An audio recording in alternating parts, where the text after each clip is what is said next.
Bonjour à vous mes chers, en ce 1er juillet de l'année 2021, je vous invite à un petit parcours dans vos déesses intérieures comme nous l'avons déjà fait. Donc voici le tirage des déesses du mois de juillet. Ce tirage, pour résumer, il permet de comprendre où nous en sommes avec nos archétypes féminins intérieurs. Pour celles qui ont déjà suivi ces merveilleuses rencontres avec nos déesses, d'ailleurs je salue Sandrine de la Réunion et toutes mes sœurs de ma région avec qui j'ai partagé ces enseignements. J'ai trouvé un outil assez simple que vous pouvez utiliser avec les anacartes, car depuis que je connais cet enseignement, c'est-à-dire il y a à peu près 7 ans, j'ai voulu chaque mois et chaque premier du mois explorer mon rapport à mes déesses intérieures pour savoir où j'en suis tout simplement. C'est une espèce de rendez-vous avec soi-même et vous allez très vite comprendre pourquoi et comment. Alors des ateliers se font sur une journée, on fait des masques, on fait des danses. C'est intéressant parce qu'on intègre vraiment ces archétypes. Mais ici, si vous avez un jeu et que vous avez envie de vous prêter à cet exercice, voilà comment ça se passe. Je bats mon jeu de cartes, gentiment. Voilà. Et quand je fais la coupe, ici, de la main gauche, je vais me mettre ici, voilà mon état intérieur à mes déesses, ou à mon féminin ce mois-ci. Et regardez, ici, en ce qui me concerne, j'ai un nom de révolte. Moi dans le monde, vous savez que c'est toujours comme ça qu'on coupe les cartes. Moi dans le monde me parle d'un nom de révolte et d'une nécessité de repenser quelque chose. Voilà pour la coupe. Alors, si vous tirez les cartes, évidemment que ça va vous donner d'autres informations. Là, je vous donne un exemple qui est plutôt personnel, mais qui vous permet de comprendre comment je peux associer mes cartes à mon jeu. En général, je commence par Athéna. Donc, on va mettre une carte, je vais mettre une carte à côté d'Athéna pour savoir par quel archétype, ça ce sont des archétypes, par quel symbole je peux rentrer en relation avec mon Athéna. Je vous fais un petit stop sur la carte Athéna qui nous dit où est-ce que j'en suis, on va dire, dans mon organisation, dans ma réflexion, dans ma capacité à m'organiser, à choisir mes actions. Je la retourne. Alors ici, Athéna me dit qu'il serait bien que j'utilise ma structure pour redéfinir qui je suis et quel est mon projet. Et il y a une nécessité existentielle de se reposer la question: qui suis-je dans toute l'élaboration de la vie que je construis en ce moment? Voilà pour Athéna. Après, si nous suivons dans l'ordre alphabétique, d'ailleurs j'aurais dû commencer par Aphrodite, c'est ce que je fais toujours, allons-y, Aphrodite. Aphrodite me dit, il y a une exploration de potentiel. Alors l'exploration de potentiel, elle parle de quoi? Elle parle de la possibilité de faire des choses. Au niveau de mon féminin, ici Aphrodite me dit qu'il est nécessaire, vous voyez, je vous mets les attributs d'Aphrodite ici. Il est nécessaire. Alors, état amoureux, sexualité, amour, création, beauté, sensualité, séduction, fécondité. Je vais pas revenir en détail sur les déesses parce que vous avez d'autres vidéos qui les enseignent. Je vous mettrai le lien en dessous. Aphrodite me demande d'explorer mon potentiel à partir de mon enfant intérieur. Ce qu'elle est en train de me dire, c'est que probablement dans ma dimension amoureuse, je ne me suis pas reliée assez au désir de mon enfant intérieur. J'ai dit pas assez parce qu'il y a la carte du potentiel. Donc il est peut-être nécessaire que je fasse une incursion du côté de ce que veut vraiment vivre mon enfant intérieur au niveau du féminin et de la sensualité. Artémis. Artémis, c'est intéressant, c'est ma nature sauvage, ma capacité aussi d'autonomie, d'authenticité, de liberté d'explorer le monde. Et ici, Artémis me dit, c'est là qu'est la richesse, en gardant ma nature sauvage et ma capacité à explorer le monde avec mon autonomie, je peux entretenir une certaine abondance au monde. Voilà, d'une certaine manière, pour mes archétypes, une invitation à l'autonomie que je lis dans Artémis.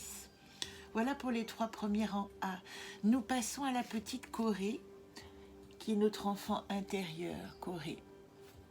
Corée, qui n'est autre que l'autre facette de Perséphone quand elle est petite et qu'elle n'est pas encore enlevée par le dieu des enfers. Donc ici, j'ai tiré avec Aphrodite, j'ai tiré l'enfant intérieur, mais là, c'est l'archétype de l'enfant intérieur dans les déesses. Et regardez comme c'est intéressant. Ici, avec Aphrodite qui est vraiment le féminin, là voilà la carte, j'ai tiré l'enfant intérieur, retrouver le potentiel de son enfant intérieur. Et ici, avec Corée, qu'est-ce que j'ai tiré? J'ai tiré la carte d'Aphrodite. Voilà une indication, vous voyez, dans un tirage comme celui-là, que c'est bien le chemin pour retrouver mon féminin, c'est de demander à mon enfant intérieur ce qu'il a envie d'exhaler comme parfum féminin. C'est de là que ça vient. Ce n'est pas ni de mon côté maternel abandonné, ou mon côté sauvage, ou mon côté intellectuel. Non, mon féminin passe par reconnaître et regarder mon enfant intérieur. Voilà pour cette résolution de Corée. Nous allons continuer avec les H. Héra, qui est vraiment l'épouse fidèle, c'est la femme de Zeus. Héra, c'est mon positionnement en tant que compagne de l'homme. Et si vous n'avez pas de compagnon, elle parle de votre possibilité d'être une compagne avec le masculin, avec le yang. Ça parle aussi donc de votre rapport à votre propre yang, puisque tout est miroir. Et ici, Héra, hop là ben voilà, Héra se casse la figure, je l'ai récupérée in extremis. Voilà. Héra m'invite à mon chemin de vérité. Alors, pour moi, dans cette carte qui est profondément une carte de couple et qui me parle de vérité, elle me dit vraiment de vivre ma relation dans toute ma vérité intérieure. Il ne s'agit peut-être pas en ce moment de faire des concessions pour essayer de se rapprocher de l'autre ou etc. ou comprendre, mais plutôt de vraiment coller à mon objectif de vérité et de sincérité, et à ce moment-là, de voir quelles relations peuvent aller dans ce droit chemin, et non le contraire, non pas de faire coller les relations à ma vérité, c'est le contraire. Ma préférée de toutes, c'est Hestia, on la voit pas dans l'écran, la voilà. Hestia, c'est la mystique. C'est la Vierge Hestia qui entretient le feu, la Vestale qui entretient le feu sacré, rituel, foi, solitude, bénédiction, cérémonie, foyer, temple, virginité, monde intérieur. Que me dit Hestia? Eh bien, Hestia, elle me dit une nécessité. Vous voyez, je viens de parler de solitude, et pourtant Hestia m'intime de re-rentrer en relation à partir de mon monde divin et sacré. Ça veut aussi dire pour moi que ma parole ou mon échange doit être de l'ordre du sacré, doit être de l'ordre de la révélation spirituelle et non pas simplement de la matérialité. Voilà une invitation dans cette carte de Hestia à rester vraiment non seulement avec Héra, relié, parce que je relie Héra, parce que Héra est la carte de la relation, puisque c'est la carte de la compagne. Or, la carte de relation, vous voyez à nouveau, il y a un croisé, je l'ai tiré avec Hestia, qui est la carte de la foi. Donc ici, Héra me dit, entretiens ton chemin de vérité, parce que il est nécessaire que tu parles avec vérité de ta foi et aussi de ton chemin de foi. Enfin, Perséphone, eh bien c'est là que je vais puiser, vous ne le voyez pas, le voilà. Avec Perséphone, c'est ici que je vais puiser mon inspiration de mon imaginaire. Ce qui veut dire qu'en ce moment, vous voyez une carte comme ça associée, quand vous avez vraiment des difficultés avec vos ombres, vous savez qu'en ce moment, Pluton nous pique dans nos frustrations, dans nos retards, dans nos difficultés. Probablement que ça va résonner pour beaucoup d'entre vous, que les choses ne sont pas faciles à mettre en place cette semaine. Et je ne vais pas vous rassurer en vous disant que ça va s'arranger. Je peux simplement vous dire que c'est le moment d'aller un peu fouiller dans ces bouts et ces difficultés pour faire le tri. Et c'est Perséphone qui nous invite à ça. Chaque obstacle doit devenir un point d'imagination, pour plus de créativité dans votre vie, pour trouver des solutions nouvelles. Et à ça, j'associerais, puisque vous savez que Perséphone n'est autre que le Janus adulte de Corée, c'est-à-dire que Corée, petite fille de Déméter. J'ai pas fait Déméter encore, j'ai oublié Déméter. Tiens, ça c'est très intéressant dans mon parcours. Bref, Corée n'est autre que Perséphone, mais avant d'avoir été enlevée par le dieu des enfers. Donc Corée, c'est la petite fille absolument pure qui dit « Reste en relation avec ton jardin, avec la fleur de ton jardin. » Et Perséphone dit « Et quand tu atteins les ombres dans ton jardin, la boue, le terreau à nettoyer, utilise ton imagination pour rendre fertile cette boue et non pas en faire une boue qui va t'étouffer dans les craintes, les angoisses, la dépression, être figé, être incapable d'avancer, ce qui peut nous arriver à tous. » La dernière carte, c'est Déméter.